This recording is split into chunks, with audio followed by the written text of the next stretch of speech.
Your looks is the only depreciating asset you have. Wow. So why would you want to derive your value from it and your self-esteem from it? We know it's depreciating. Because what happens when the looks start to fade in women who've only put their value in their physical appearance? What happens? Well, what happens is they end up with men who are equally shallow. Here's the thing, if I'm just a pretty face, I'm going to end up with a man who only likes pretty faces.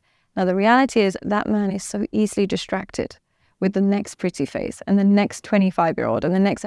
So what will happen is you're in a constant competition with people you can't compete with for the rest of your life. And similarly, if I was somebody who just sold sex and I'm going to find a man who's addicted to sex. And men that are addicted to sex will always want novelty. You'll never be enough. So reality is when you create your identity on something so fragile, you attract somebody who's also very fragile, and then you end up in a lonely cycle, unfortunately. Yeah. Whereas when you develop something deep, you attract someone deeper and your connection tends to be more long-lasting, God willing. It tends to be more long-lasting. Right. I think I heard you share recently online something about like financial connection and emotional connection.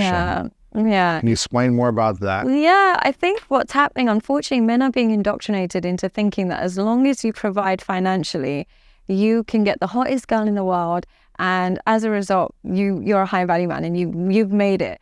But essentially, when you lead with finances, you attract a woman who's emotionally detached, because emotionally present women, finances does not compensate for lack of quality time. No matter how rich a man is, she wants quality time. Whereas emotionally detached women, they don't care if you're gone for 6 months on a business trip, as long as they've got a bag and a house and a Rolls Royce and whatever it is. So when you're that man, you're going to attract that woman. So you think, I'm providing her with everything, she's not going to go anywhere. She's thinking, you provided me with everything, now I can go somewhere. Wow. So you're actually, you've lured yourself into a false sense of security. A lot of really successful men will look at a woman and think, I've given her everything, she's not going to go anywhere. Because she's got external kind of extrinsic value, she's thinking, I've now got everything from this guy, where do I go next?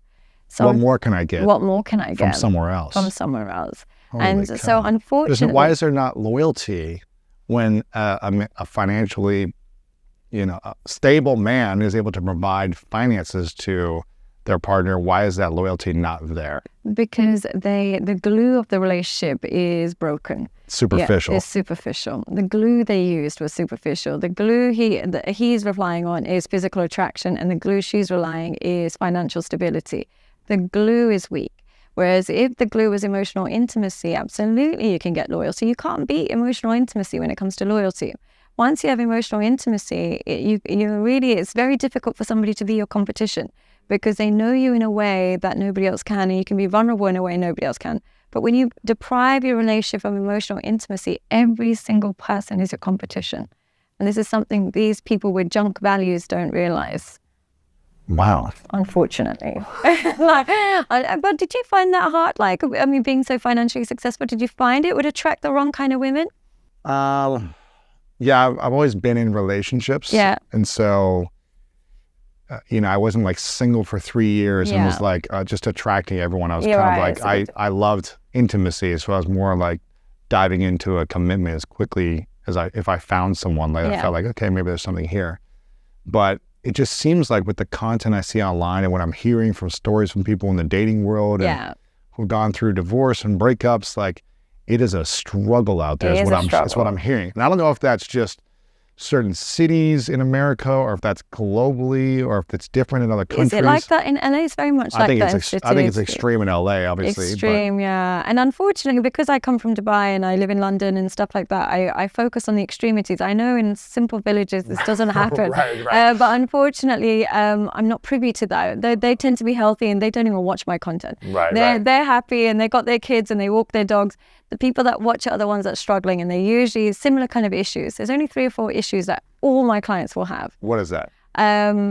Infidelity, men in very much infidelity on part of the woman. Women cheat more than men? Far more. Come on. Far more. Come on. Why do you think women cheat more than men? Because they're in denial about the infidelity. When they cheat, they don't even label it as that. If a woman starts cheating, what do they label it as? They label it as, my husband's no longer satisfying me. They won't even say I'm cheating. They'll say, my husband isn't satisfied. They find a way to redirect and shift the terminology so that they are void of guilt. Really? Absolutely. So how do we know women are cheating more than men? What is it like? Is this public knowledge? Is this